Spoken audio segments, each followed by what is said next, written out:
What if everything you thought you knew about cold plunging was simply incomplete? We all thought we knew why to do it.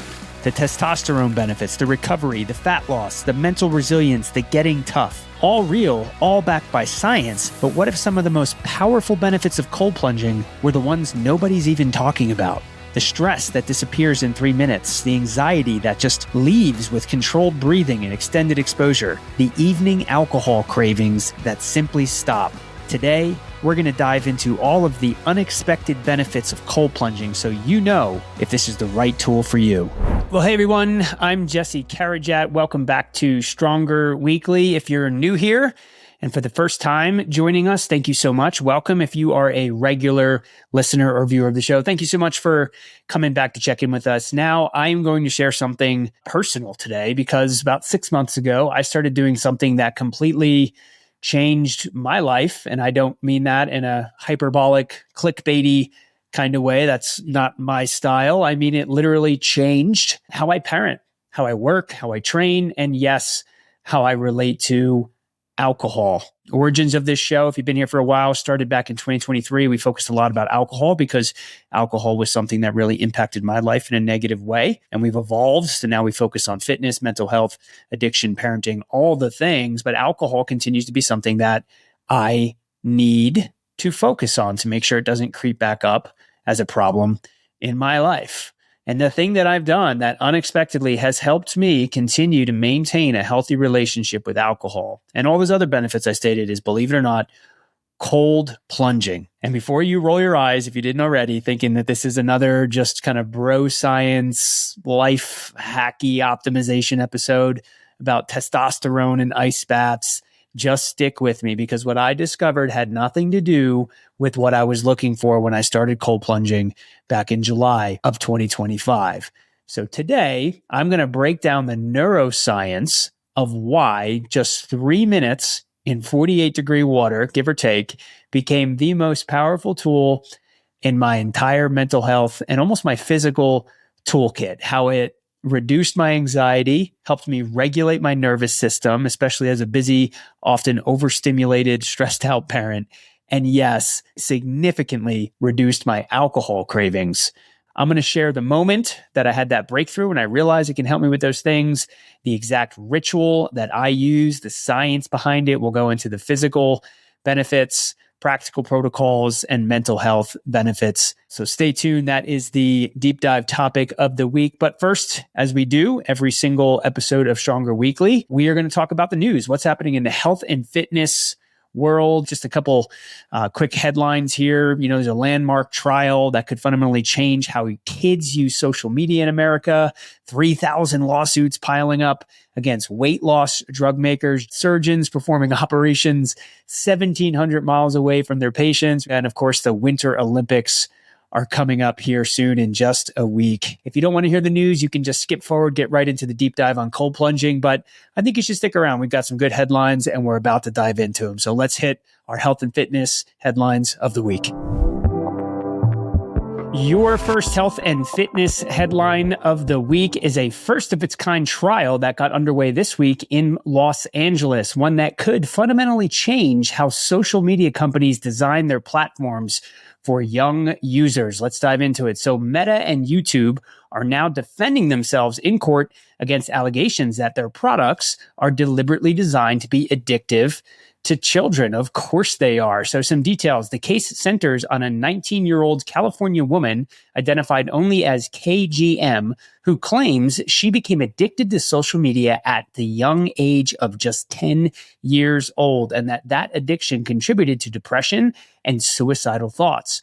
The lawsuit alleges these weren't accidental outcomes. According to court documents, the platforms, quote, deliberately embedded in their products an array of design features aimed at maximizing youth engagement to drive advertising revenue, end quote, borrowing techniques from, quote, slot machines and the cigarette industry. Here's what makes this case significant. TikTok and Snapchat both settled with the plaintiff before the trial began. Terms, of course, undisclosed. That leaves Meta and YouTube to face the jury alone. So basically, TikTok and Snapchat said, I'm out of here. And these other two are fighting for it. So Meta CEO Mark Zuckerberg is expected to testify this February 2026. The trial is projected to last 6 to 8 weeks. And this is just the beginning. More than 1,600 plaintiffs, including over 350 families and 250 school districts, have now filed similar lawsuits. Over 40 state attorney generals have also sued Meta.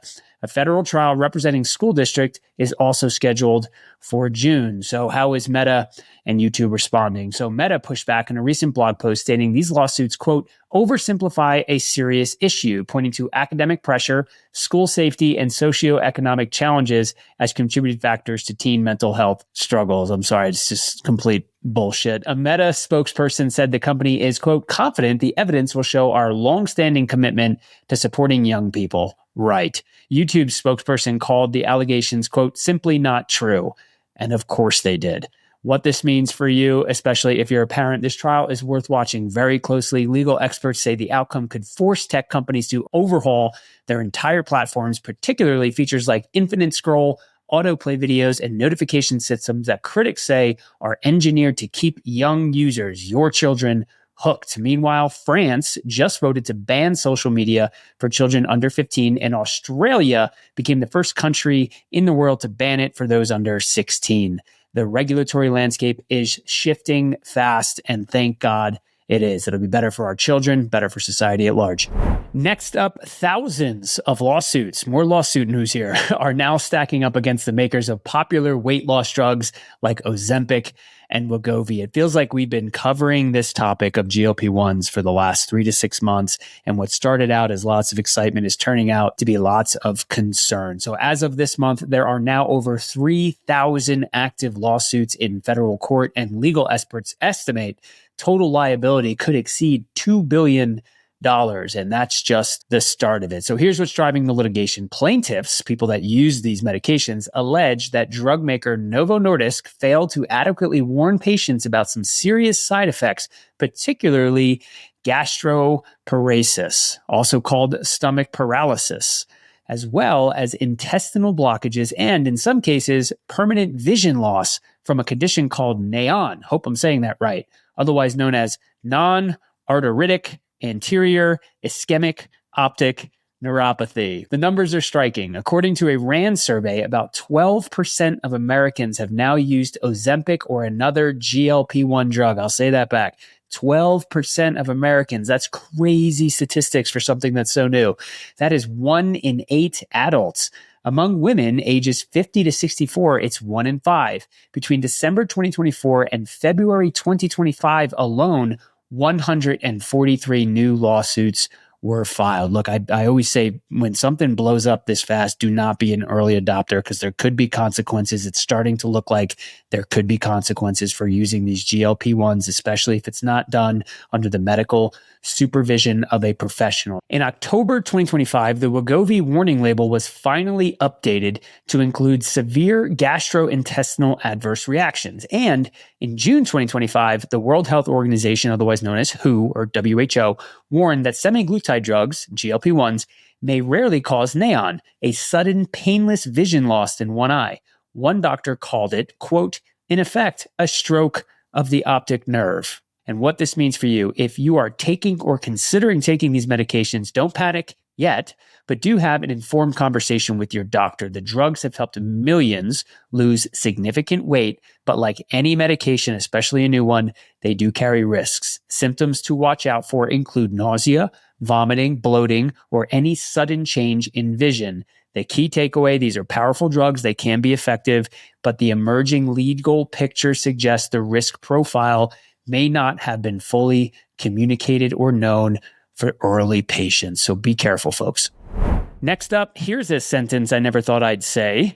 A new study published this week in the British Medical Journal shows that robotic surgery performed by a doctor 1,700 miles away is just as safe and effective as having the surgeon in the room with you. So, Chinese researchers conducted the first ever randomized controlled trial of telesurgery, enrolling 72 patients into some complex surgeries such as partial kidney tumor removal. Half were randomly assigned to telesurgery, meaning done remotely via teletechnology, like a video, where the surgeon operated remotely via robotic arms and a secure video link, while the other half in the study had conventional robotic surgery with the surgeon present. The results, staggering. Telesurgery was, quote, not inferior to local surgery in surgical success.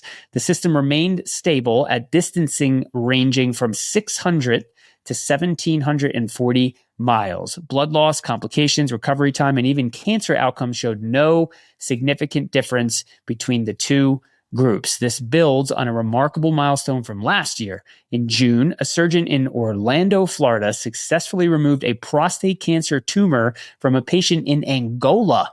That's nearly 7,000 miles away, in case you were wondering. I was wondering.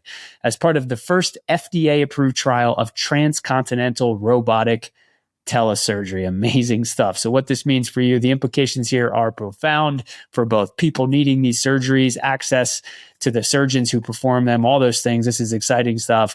And it's especially exciting for rural and underserved communities. So just imagine a world where you don't have to travel hundreds of miles to access a top specialist, especially if you have a life-threatening condition. They can operate on you while you stay close to home and family. We're not quite there yet. Researchers caution that larger trials are needed before a wide-scale rollout, but this week's study does establish the foundational evidence that remote surgery can be safe, precise, and reliable. So stay tuned. More to come on this one.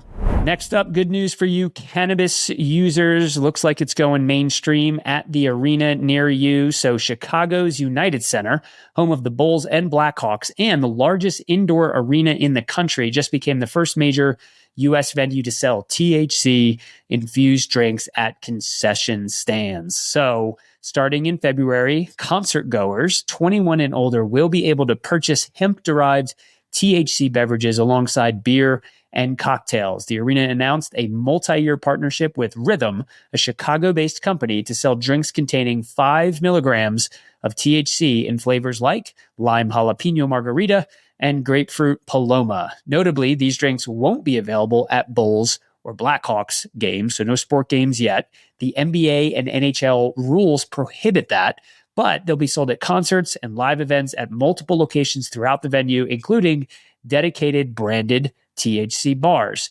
This move reflects broader consumer trends in America. According to a recent Gallup poll, only 54% of Americans now say they drink alcohol. Man, these times are a-changing. The lowest level since 1939. Among younger generations, the shift is even more pronounced. A Drug Rehab USA survey found 66% of Gen Z and millennials have tried alcohol alternatives in the past 6 months, with 24% saying they've at least partially substituted alcohol for cannabis-infused drinks. So, if you attend events at the United Center or similar venues in the future, you'll now have another option beyond beer and cocktails. The CEO of Rhythm made an interesting point. Americans are familiar with self-dosing a drink and moderating, unlike gummies where, quote, it's hard for most Americans to eat only one. That said, Congress did pass legislation last year that could effectively ban most hemp-derived THC products starting in November 2026. I read a different article that what the government's trying to do is say, okay, fine, manufacturers, distributors, whatever, if you want to make these THC drinks, you really got to limit it. I heard 0.5 milligrams of THC per drink, and that could go into effect November, which could effectively derail this whole trend of these THC drinks. So stay tuned, watch the news, but it is exciting to see for you cannabis fans out there that you'll be able to purchase this at arenas near you. And your last headline, the Winter Olympics are coming back in exactly 1 week. The Olympics kick off in Italy. And here's your quick hit guide to what you need to know. So the Milano Cortina 2026 games run from February 6th through the 22nd with the opening ceremony at the legendary San Siro Stadium in Milan. It's the first Olympics to be officially co-hosted by 2 cities. Milan will host the ice events, while snow sports will take place in the alpine resort town of Cortina of Impazzo. The big debut this year, ski mountaineering, a new sport also called skimo, which combines skiing uphill and downhill in a race format. Sounds terrible to me. No offense, but no thanks. It's a demanding endurance sport that's been growing in popularity, and now it gets the Olympic spotlight. All due respect, I'm sure it's a great sport, but sounds terrible and painful. Other new events include women's large hill ski jumping, women's doubles in the luge, mixed team skeleton, and dual moguls in freestyle skiing. Over 3,500 athletes from 93 countries will compete for 195 medals across 16 disciplines. For American viewers, this is a great chance to catch some of our top athletes in action. The U.S. cross-country skiing team made history at the last Winter Games with their first ever Olympic gold, and athletes like snowboarder Chloe Kim continue to dominate their event. So if you're looking for some winter entertainment or maybe even some fitness inspiration, the Olympics deliver every time. I just love them. There's all sorts of cool things. Bobsled is a great one. Of course, we all know Cool Runnings back in the day. That's probably why I like bobsledding. And then there's curling, which is an interesting one to watch. Those quote unquote athletes are pretty cool to see them getting after it. But lots of great stuff coming out of the Olympics every year. So the opening ceremony is Thursday, February 6th. Don't miss it. Hope you enjoy watching those throughout the month of February. So that is it for our health and fitness headlines of the week. All right, let's be honest. You're probably not a professional athlete with a personal chef and unlimited recovery time. If you're like me, you're hitting the gym at 5 a.m. before work or squeezing in training between meetings, just trying to stay consistent while life keeps throwing you curveballs. That's exactly who Purist Nutrition was made for. Purist keeps it simple. NSF certified supplements with minimal, clean ingredients that actually taste good. No artificial ingredients, and no proprietary blends where you're guessing what you're taking. Just premium actives like CreaPure, the purest creatine on the planet, whey isolate protein that is US sourced and easy on the stomach, and hydration that keeps you going without all the extra sugar or sodium. Whether you're a parent juggling kids and training, or just someone who refuses to compromise on quality, Purist Nutrition fits your routine. Built for tomorrow, science-backed, tested and trusted by athletes, and most importantly, effective. Visit puristnutrition.com to see the full lineup of quality supplements. That's puristnutrition.com, because your nutrition should work as hard as you do. All right, so if you are a busy parent or busy anybody who's ever found yourself just sort of standing somewhere in your house, the kitchen, garage, just feeling completely dysregulated, overstimulated, ready to just fall asleep, right? After a busy day, things feel chaotic, and maybe you do, maybe you don't, but you reach for a drink just to cope with that kind of transition into the next part of the night. And this is particularly relevant for parents, right? Because when you take off your work hat or when you put down whatever you've been doing for the day and you have young kids and they all have needs, you still got to show up, but there's no space sometimes. And we can all just kind of get overstimulated and dysregulated and use things like alcohol or social media doom scrolling to cope. I've 100% been there. And as I alluded to in the intro, what I was so shocked to find out is that something like a cold plunge can actually A, help with that transition so you feel more calm and in control, and B, so that you don't turn to something like alcohol. Now, this whole episode is not about alcohol, but I'm trying to get the point across that something like a cold plunge, a tool like a cold plunge, can change your entire headspace so that you feel better and just have a better evening and not have to use something to cope. So that's exactly what we're going to get in today. Why? What is a cold plunge? What are the physical benefits if you're not familiar with them? And what are the mental health benefits? And the exact protocols that you can use to get those benefits. And then the science behind all of that, right? So first, why does cold plunge help for anxiety and stress? The actual neuroscience, not that just that it makes you tough. Like, what does it actually do? What's happening to have those benefits? And then I would say, secondly, what we're going to focus on is the surprising, unexpected benefits and why specifically can it help with something like alcohol cravings? And that's my subjective experience, and I'm sticking to it. And then third, we're really going to focus on how to start. How to get started with cold plunging as a busy parent or professional. You don't need fancy equipment, even if you think you don't have time and you hate the cold. There are things that you can do to move towards trying it out. And I'm going to be really honest with you about my own journey, because this show started as sober strength. For those who have been here for a while, my journey with alcohol was a big part of why I started this podcast. It's a big part of who I am and what I've overcome. And this tool It's been one of the most powerful things that I've added to my entire recovery, if you will, toolkit, which is why, of course, I'm sharing it today. So just a bit of context. If you don't know me, I'm 41 years old, father of three. I'm running, obviously, this podcast. I'm the chief operating officer of a health center here in Colorado. I'm trying my best to stay fit, trying to be present all the time, right? That's just who I am. I think that matters, that context. And I've been cold plunging 4 times per week since August of 2025. So that's about 6 months now. And a couple other measurables. A lot of people jump into cold plunging for the physical benefits. I myself got my first comprehensive blood panel done in November of 2025. So at the time of this recording, it's only 3 months ago. And I had already been cold plunging for 3 months at that time. Now, that said, I'm 41 years old. My total testosterone, I learned in November, is 882. And my free testosterone is 125.3. Those are, objectively speaking, in the optimal range. The total in particular is quite high for a man, especially a man at 41 years old. I don't know what it would have been if I had not been cold plunging. One of the more commonly talked about benefits of cold plunging is testosterone support, recovery, and all those things.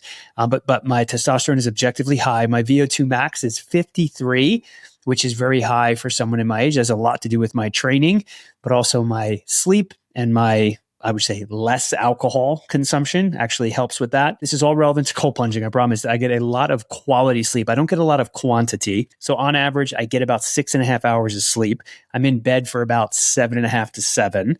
But in that small quantity, I get a ton of really good quality sleep. And that's REM sleep and deep sleep. And those numbers don't lie. They are all good and things to be encouraged about. And some of it is a direct effect of cold plunging 4 times a week for 3 minutes. More on that later.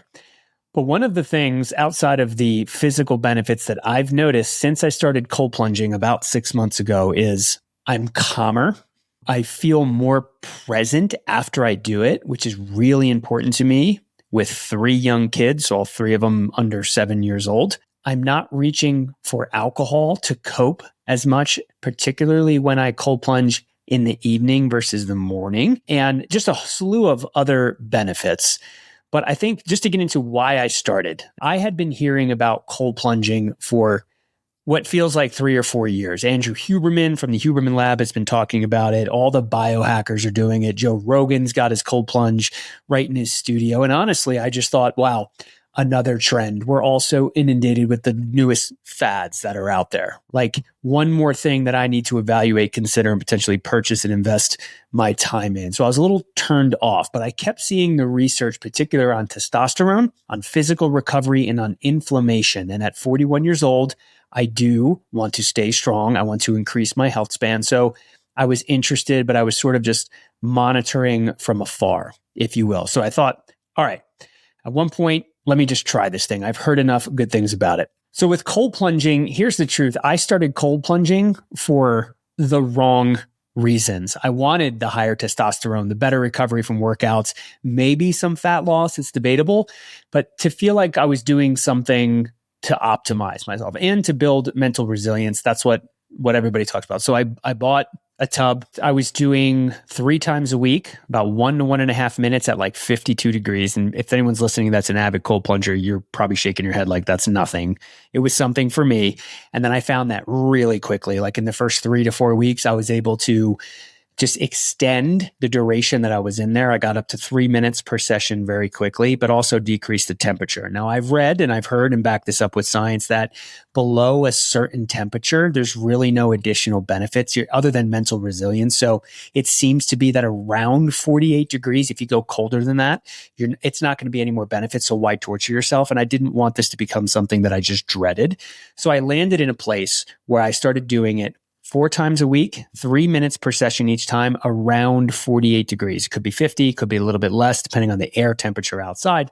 And I got those from Dr. Andrew Huberman's protocols. So I was originally only doing this in the mornings. I just loved the idea of getting up, it's still dark out, jumping in the tub a couple times a week, drying off, and then doing my warm-up to warm up my body, and then training. It just was an energizing, great way to start the day. Now, I did that for about 3 months, and then I got that blood work done and I had all the numbers that I told you, and I was just elated. So I did that for a while, but the real pivot for me happened when my therapist recommended to me that cold plunging could be extremely useful in the evening, especially if the evening is a stressful time for you.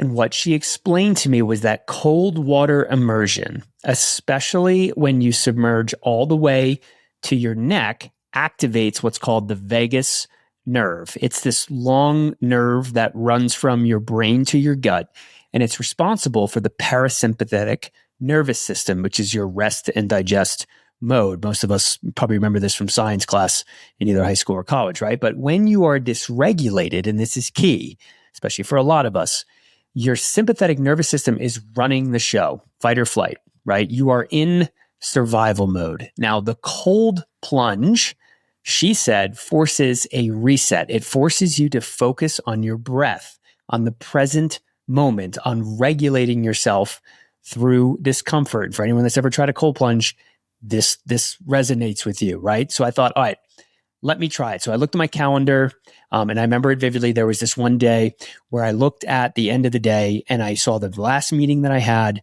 and it butted right up with some pretty chaotic family logistics. I knew, because I've seen this movie before, I knew exactly how I was going to feel. I wasn't going to be able to have wrapped up my workday and kind of put that in a box and behind me. I was still going to be getting notifications, and I would immediately take off my work hat, put on my parent hat, step into dad mode, and then I'd have needy kids, lots of sounds, logistics, all those things. I thought, you know what? I'm going to be stressed in that moment. So let me try flipping my cold plunge for the morning and put it right at that transition point and just see what happens. Because my therapist was saying, hey, this could help you feel regulated. Because what I had done in the past, even when I'm moderating my alcohol, is I go, okay, you know what? I'm going to grit my teeth. I'm going to get through this. I'll be fine, right? Just kind of self-talk. And then things feel hard. I'm overstimulated, and I reach for a familiar foe, wine, beer, something just to kind of calm my mind. So I thought, you know what? This is when I'm going to try it. So I put down my work laptop. At this point, it was a little bit colder, so I'd move my cold plunge into the garage. I get in there, 48 degrees, set a timer, 3 minutes, dropped in. Of course, the first 15 seconds is always the worst. Kind of settled in and just started really focused on box breathing, right? 4 seconds in, hold for 4 seconds, 4 seconds out, hold for 4 seconds. And I did that like I always do. And I was amazed at how quickly, and I encourage anybody to try this, you could do it with a cold shower as well, but how quickly I went from this fragmented, almost like foggy focus to just laser focused on how cold the water was and my breathing and my body. So it just kind of sucked in my focus and made me, even though it's cold, relax. I dry off, right? I get out of it. I grab, and this is my routine. If I do it at night, I grab an NA. My fridge is right there. Hop water is my go-to. I grab an NA. So between the cold plunge and the laser focus it created, and then the NA, the placebo effect of having something that tastes hoppy, I'm drinking that. I dry off. I go back into the kitchen. It's the same kids with the same needs, the same sounds, the same dinner that has to get put on the table, the same chaos. And I felt completely different than the friggin' 100 other times I've been in that same scenario when everything just feels tense. And that's when I knew that was the moment where I was like, whoa, I didn't read this anywhere other than my therapist. No one was talking about it online. Nobody was pitching cold plunges for mental health benefits and alcohol cravings, particularly.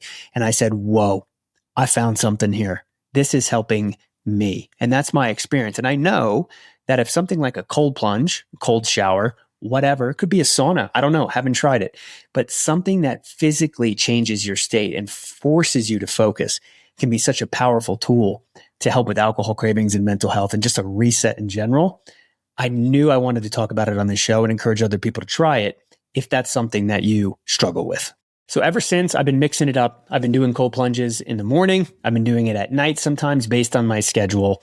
And I wanted to share that. But here's the science, right? Here's the science behind all of it. So when people talk about cold plunges, they focus on the physical benefits too much. Again, reduced inflammation, improved circulation, faster recovery, maybe testosterone. And that all can be true. And I've seen that be true too.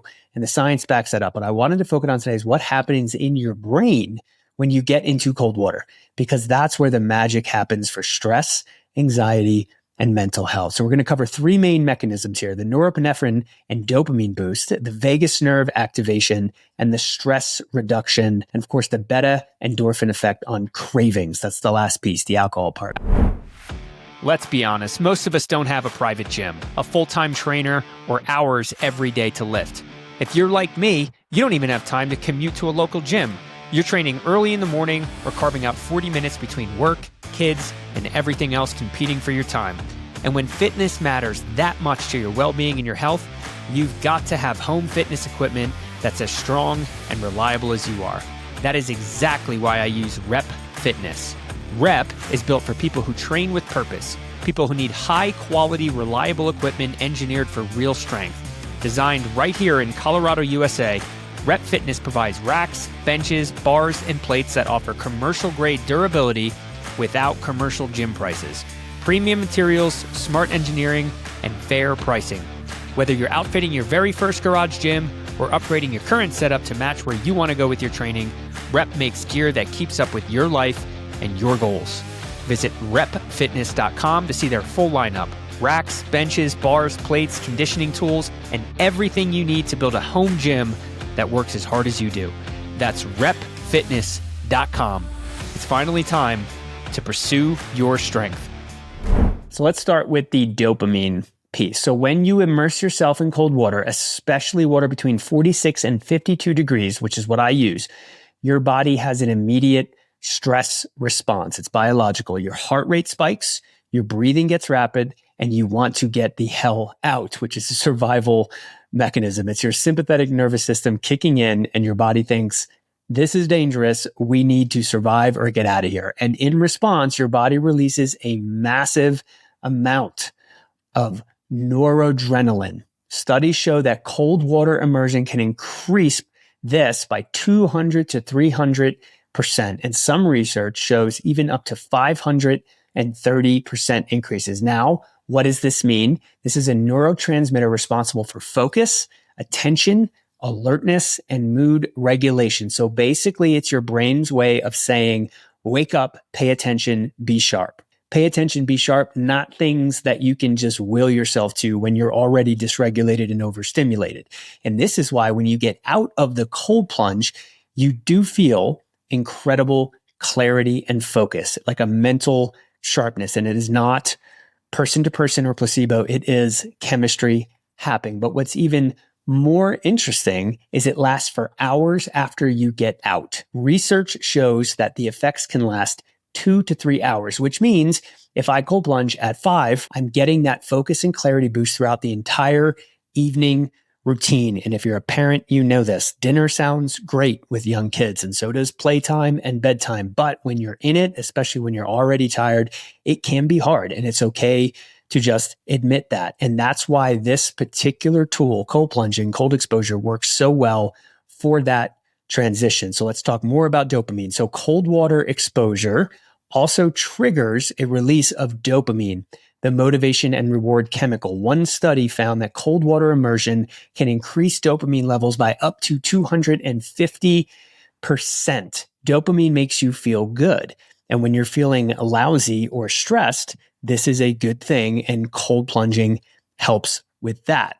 It also hijacks alcohol reward system. So when you drink alcohol, you get a temporary dopamine spike. This is what we become addicted to, even in the anticipation of drinking. That is the, I feel better, help is on the way moment. But what happens after you have a drink, you do get that initial benefit, but then it crashes. You feel worse, and you have two options.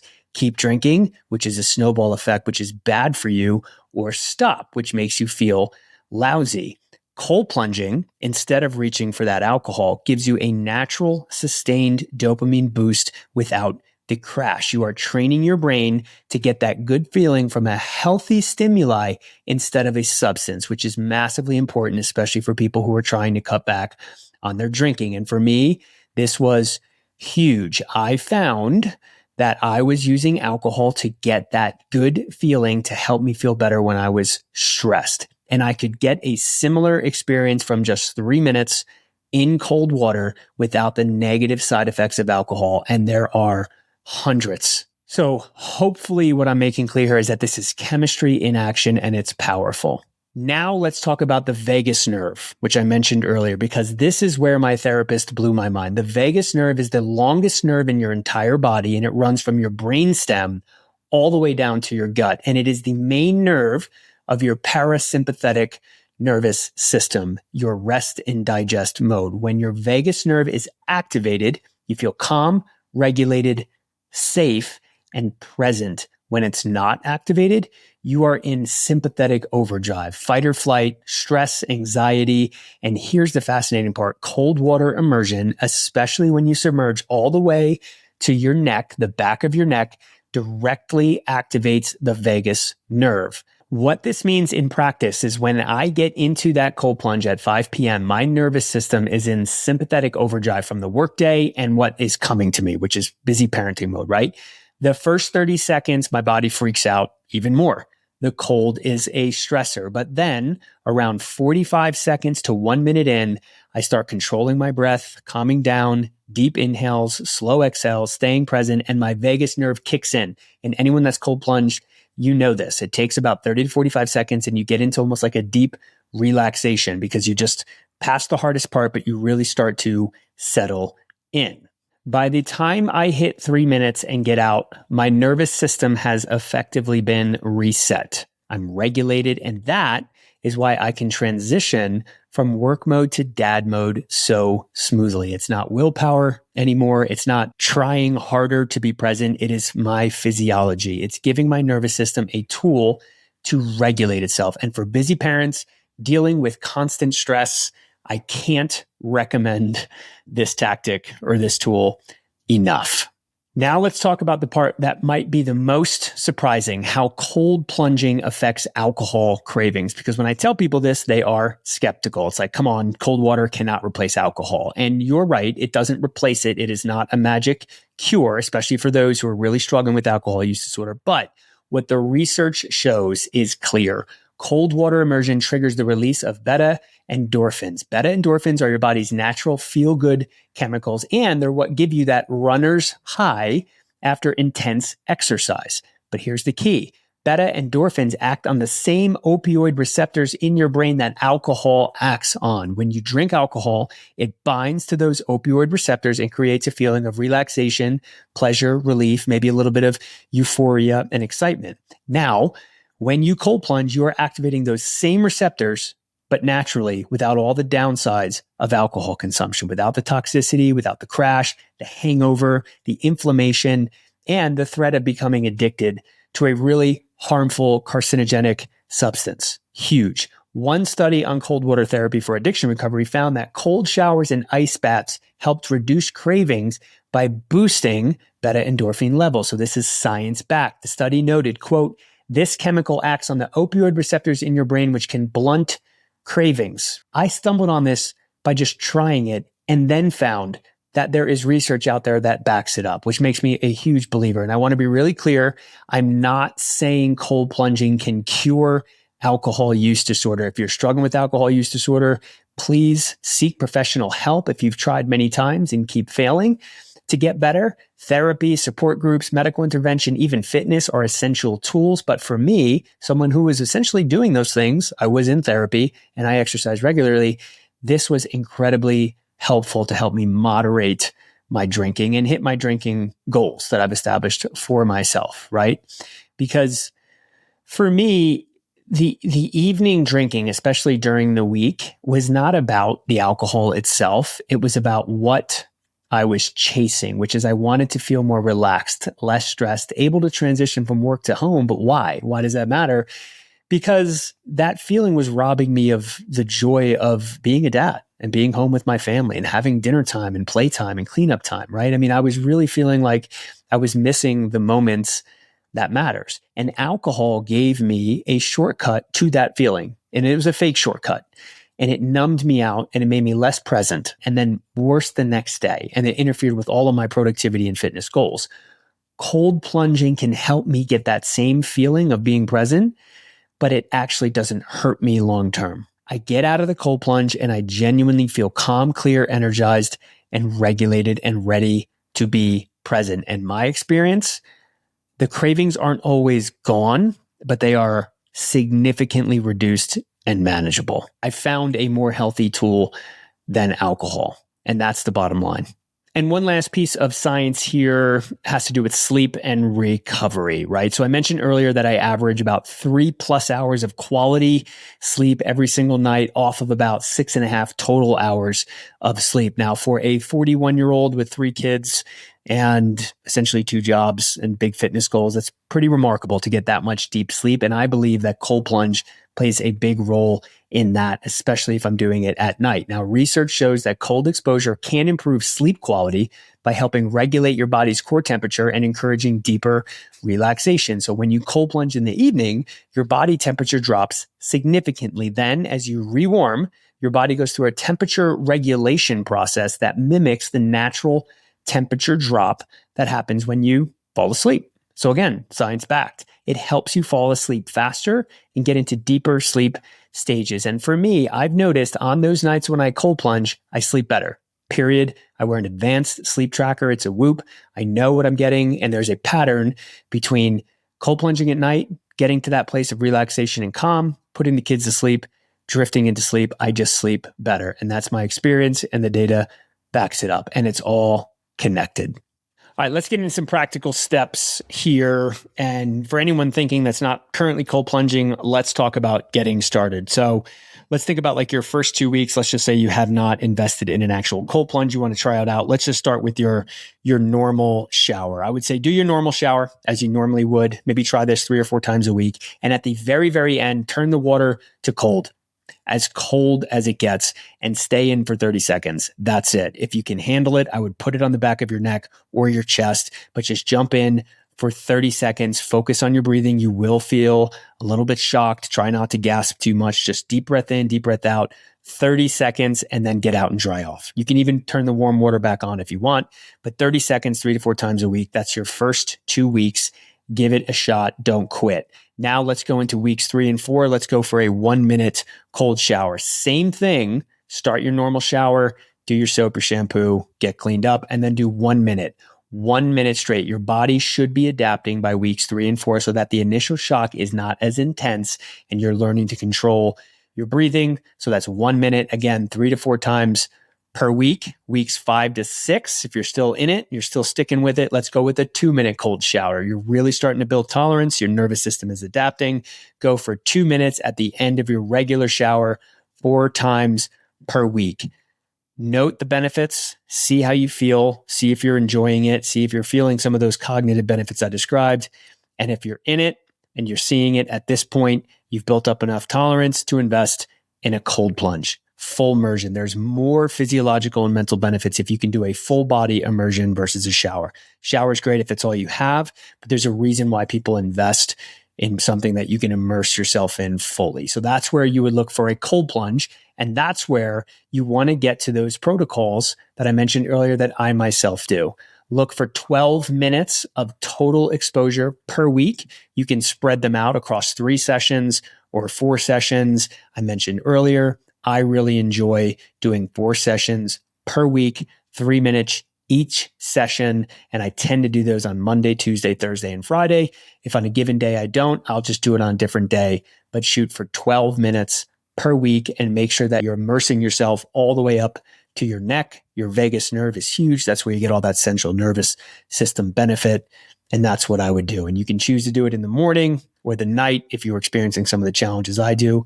In terms of the benefits physically, there doesn't seem to be a lot of research that points to either morning or evening being better. And look, guys, there's not a lot of barriers to this. You can think of some drawbacks as why you might not want to do this. You could say to yourself, I don't have the time. I would just argue with you. I guarantee you have 12 minutes a week. Most of us probably scroll on our phones for at least 3 minutes a day. Just sub it out for the cold plunge. You can do it. You might not have the equipment. You can start with a shower And you honestly, you don't need to move away from a shower. You can just always have a shower. There's no excuse there. If you live in a warm climate, you can get something with a chiller like I have. You can move it indoors or outdoors. If it's the wintertime, I move mine into my garage. In the spring and summer, I bring it back out. There are really not a lot of barriers. And if your main objection is, I hate the cold, this sounds miserable, guess what? It will be uncomfortable. It will be hard, but you get better at it. And look, if that's your main drawback is you don't want to do something hard, maybe you should challenge yourself a little bit and say, you know what?